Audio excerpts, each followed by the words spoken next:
Olá pessoal, tudo bem por aí? Estão gostando dos vídeos? Estou vendo, hein? Estão comentando, estão compartilhando. Muito bem.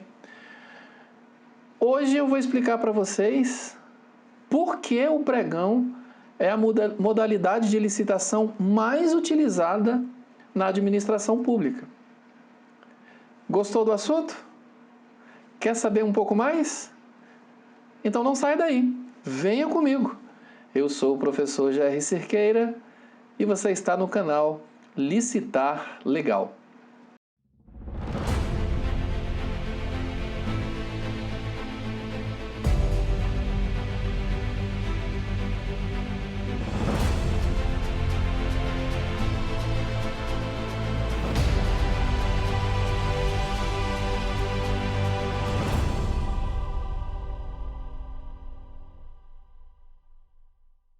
Muito bem, amigos. Hoje então vamos explicar por que o pregão é a modalidade queridinha da administração pública. Por que o pregão é a modalidade mais utilizada em todos os órgãos e entidades da administração pública federal, estadual, distrital e municipal. Tudo bem? Professor, mas o que é modalidade de licitação? O senhor falou aí que o pregão é uma modalidade, eu não entendi. Clique aqui na descrição que eu vou deixar para vocês. Já fizemos um vídeo explicando para vocês o que são modalidades e o que são tipos de licitação. Tudo bem? Pregão, então, é a modalidade de licitação que foi disciplinada pela Lei 10.520 de 2002. Eu só preciso fazer um pequeno histórico. Inicialmente, o pregão adveio ao nosso ordenamento jurídico por meio de medida provisória do Presidente da República, ainda no ano de 2000. Tá? Lá em 2000, o Presidente da República trouxe, então, a modalidade de licitação denominada pregão. Passou-se o tempo ali de discussão. Naquela época, a medida provisória tinha um tratamento diferente do que é hoje. Hoje, a medida provisória ela é editada e ela tem um prazo de 60 dias, prorrogáveis por mais 60 dias, para que seja então convertida em lei. Naquela época não, ela poderia ser reeditada em diversos momentos. Verdade é que em 2002 a Lei 10.520, a medida provisória foi convertida na Lei 10.520, que disciplina então a modalidade de licitação denominada pregão. Tudo bem? Então o pregão é a modalidade criada pela Lei 10.520. E por que o pregão é a modalidade queridinha? É a modalidade disparadamente, mas pessoal, em âmbito federal, vamos falar do meu órgão, Ministério Público da União, são diversas unidades gestoras.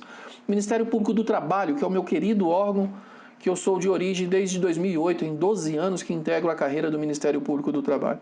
No âmbito do Ministério Público do Trabalho, a cada 100 licitações, 99 pregão. Tudo bem? E por que isso, professor? Por que a maioria esmagadora, quase a totalidade das licitações, são promovidas pela administração pública na modalidade pregão? Por uma questão simples. É porque o pregão ele vai ter cabimento toda vez que a administração pública quiser contratar um bem ou um serviço considerados comuns. Ok?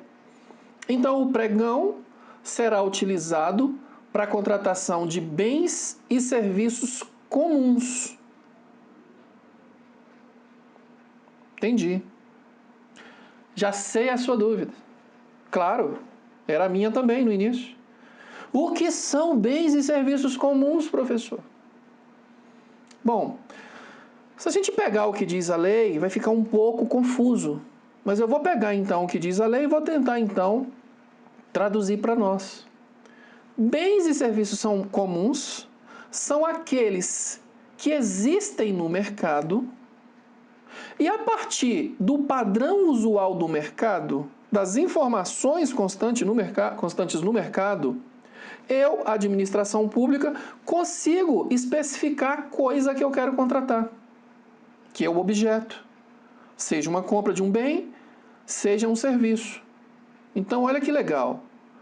Eu estou diante de um bem ou um serviço comum, toda vez que essa coisa que eu quero contratar existe no mercado E a partir dos padrões usuais do mercado, a administração pública consegue especificar o seu objeto. Tudo bem?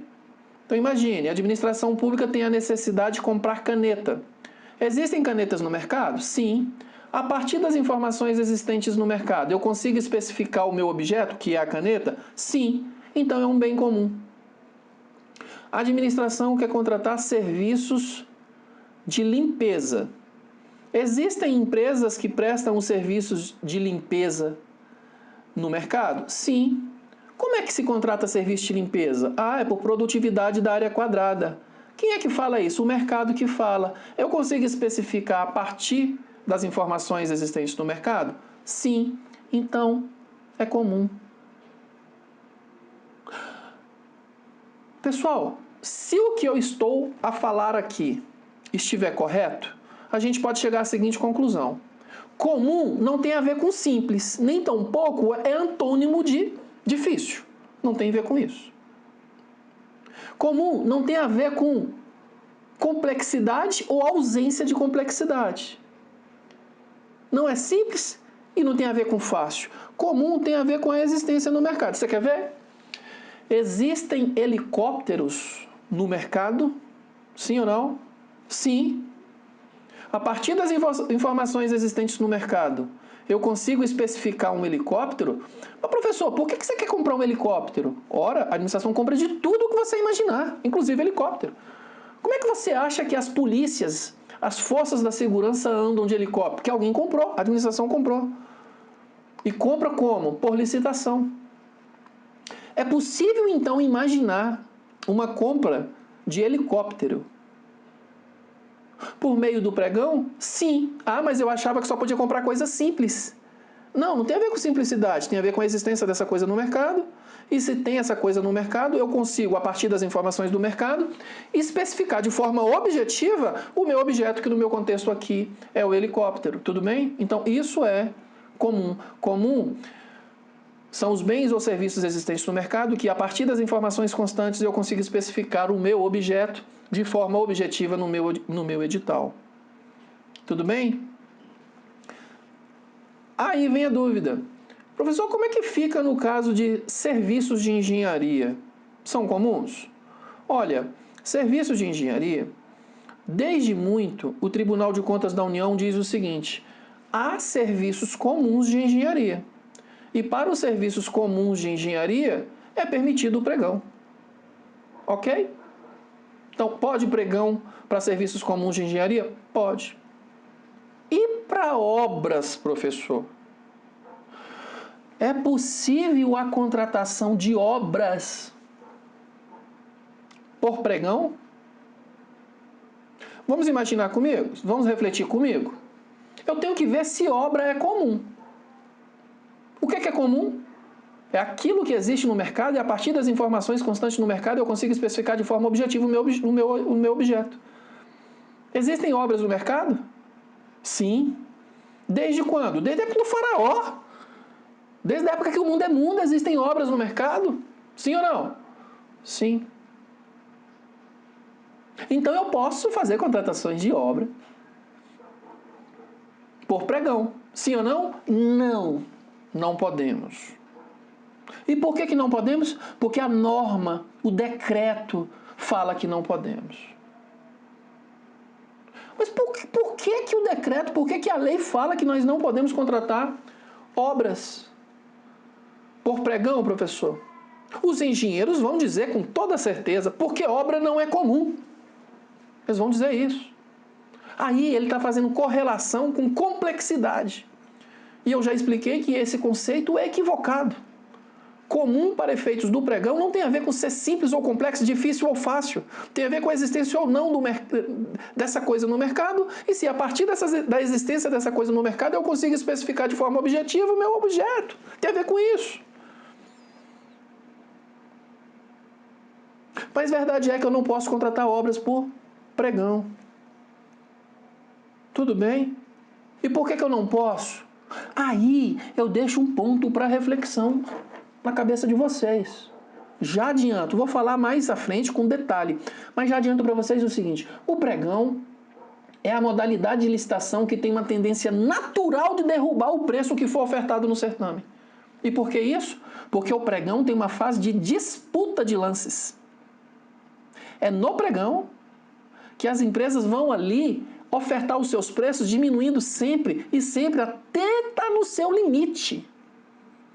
Daí a empresa entra com um valor de 1.000 e ela depois, quando está na fase de disputa, baixa para 950, 900, 880, 870 e vai baixando o preço até o seu limite. A empresa tem que ter o seu planejamento financeiro, o seu planejamento de custos e de preço para ela saber qual é o seu limite. Cabe à empresa, isso é risco da atividade econômica. Não venha me dizer depois que você baixou demais o preço porque você estava no afã de ganhar. Tudo bem?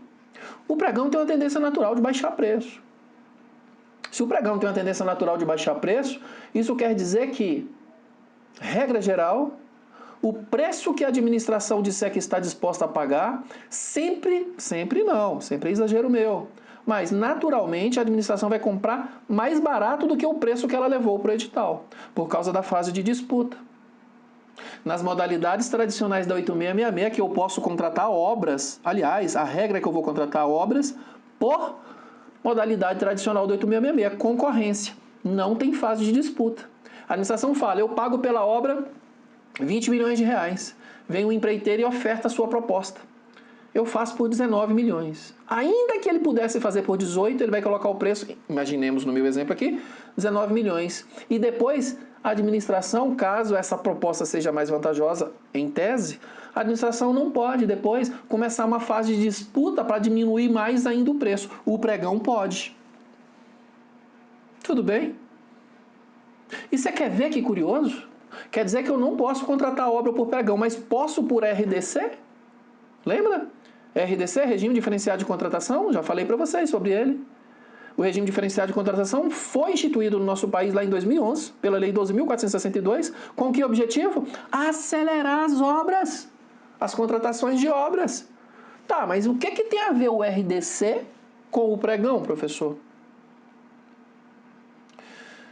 Meus amigos, o RDC nada mais é que um pregão. Ah, eu não concordo, o RDC tem isso, tem aquilo. Em sua essência, o RDC se desenrola por ritos procedimentais assemelhados ao pregão. Inclusive tem o RDC na forma eletrônica. Inclusive o RDC segue a mesma lógica de inversão entre propostas de preços apresentadas e documentos de habilitação. Nas modalidades tradicionais do 8666, pessoal, tem toda uma burocracia nojenta que você tem que analisar a documentação de todos os que participaram da concorrência, mesmo daqueles que não vão ganhar. O pregão inverte isso. Você só analisa a proposta da empresa que, em tese, apresentou a proposta mais vantajosa. Só de um, a princípio. O RDC segue a mesma lógica. O RDC tem toda característica de um pregão. Só que ele foi inicialmente instituído no nosso ordenamento jurídico para a contratação de algumas obras, que eram aquelas obras, conforme eu já expliquei para vocês, que era para acomodar, os grandes eventos que seriam promovidos pelo Brasil. Lá em 2013, Copa das Confederações, 2014, Copa do Mundo, 2016, Olimpíadas. Depois ampliou-se a possibilidade de utilização do RDC para outras obras também, obras do PAC, obras do SUS. E agora, pela medida provisória 961, você pode utilizar o RDC para qualquer coisa, não é mais só para obra, não é para qualquer coisa agora, indistintamente. Tudo bem que essa possibilidade é por meio dessa medida provisória que, como eu falei, ela sofreu diversas alterações no âmbito do legislativo, neste ponto nem tanto, mais no caso do pagamento antecipado. E ela tem uma utilização temporal limitada. A princípio, você só pode se valer das regras da medida provisória 961 até o final do estado de calamidade pública decretado pelo nosso Congresso Nacional, que vai até 31 de dezembro do exercício corrente de 2020. Tudo bem? Mas eu posso utilizar o RDC para qualquer coisa a partir da medida provisória 961. Ok? Então, pregão Por que o pregão, resumindo o nosso curso de hoje, nossa aula de hoje, por que o pregão é a modalidade de licitação mais utilizada no âmbito da administração pública? Porque quase tudo que se compra na administração pública é considerado, para os efeitos da lei, bens ou serviços comuns, que são aqueles cujos padrões de desempenho e qualidade possam ser definidos de forma objetiva no edital a partir dos padrões usuais do mercado. É por isso. Mas a lei coloca uma ressalva, já expliquei para vocês, não posso contratar obras por pregão. E para fechar, eu faço a provocação final. Por que a lei, a rigor, não permite utilizar o pregão para contratação de obras? O que é que você me diz? Compartilhe. Deixe o seu recado para nós. E se gostou do vídeo, já sabe. Deixe o seu like, se inscreva no canal, siga-nos nas nossas outras redes sociais e aguardo você no próximo vídeo. Forte abraço e até a próxima.